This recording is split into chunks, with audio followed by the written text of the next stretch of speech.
Meaning of insecticidal. Insecticidal. Insecticidal. Insecticidal. Insecticidal. The term insecticidal refers to something that is designed to kill or control insects.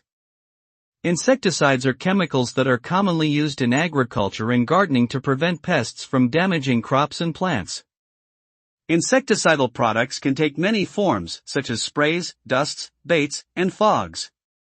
These products may have different chemical compositions and mechanisms of action, but they share the common goal of eliminating or reducing insect populations.